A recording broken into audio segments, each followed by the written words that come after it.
When looking at the history of the Horn of Africa, there is a standard assumption that a lack of centralized government and heavy colonial intervention meant the region left behind no complex administrative records. Because of this blank slate theory, the common view is that ancient timekeeping in the region was strictly imported.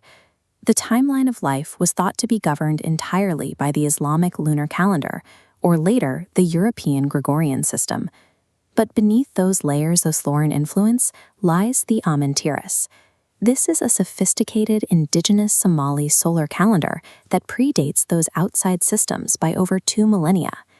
Its absence from global history had nothing to do with accuracy. The Amantiris dropped out of the Western consciousness because its data was not kept on paper archives. Instead, records were etched into stones, tracked in the stars, and preserved through oral traditions. To see why such a system was built, we have to look at the environment where it was forged. In the extreme, arid expanses of the Horn of Africa, knowing when the rains will arrive, or fail, is a literal matter of survival. Finding proof of this calendar means looking past European archives. The real evidence is found in the daily lives of living nomadic pastoralists and scattered across the ancient physical structures they left behind. Decoding the Somali calendar is an active forensic investigation into an ancient, perfectly tuned survival technology. The physical trail starts near Lake Turkana, at the archaeological site of Namaratunga.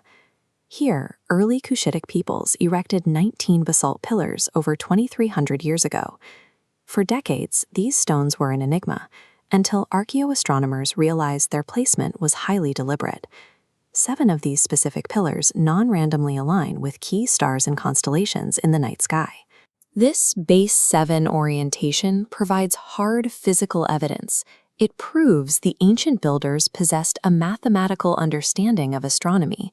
That identical framework, organizing time in cycles of 7, forms the exact mathematical basis of the modern Somali calendar used today. The Namarantunga stones stand as indisputable physical proof. Indigenous African populations engineered sophisticated mathematical systems millennia before European or Arabian influence reached the continent. This chart shows the mathematical precision of the Somali solar calendar. It tracks a tropical year of 365 days, divided into 4 seasons, 12 months, and 52 weeks plus 1 singular day. This annual cycle resets around late July, marked by a New Year festival. Managing a system this precise requires specialized lore. That falls to the Wadad, indigenous weather experts who memorize these seasonal calculations to predict crucial shifts in the weather. Their observations are technical. The Wadad cross-reference the phases of the moon with the positions of specific stars, such as Spica, to predict the arrival of rainfall or the continuation of a drought. The Amin Tiris is, at its core, a predictive engine. It was designed to dictate the economic movements and survival strategies of an entire mercantile and herding society. How does a system this dominant fade from official view? As Orthodox Islam spread through the region, the calendar's astrological roots clashed with new religious doctrines. Facing ideological suppression and colonial indifference, the Wadad preserved their calculations through the only medium that could not be confiscated: oral literature. They integrated the system into memorized poems and riddles. Yet the calendar endured for one reason: it worked.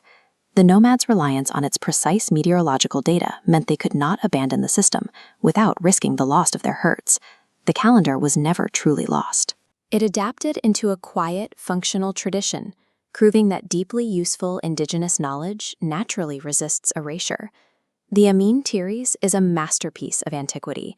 It belongs on the same historical tier as the timekeeping systems developed by the Babylonians and the Egyptians. Restoring the Somali calendar to the record recognizes an indigenous origin for complex calculation. It confirms that this mathematical capability was native to the Horn of Africa long before external influence arrived.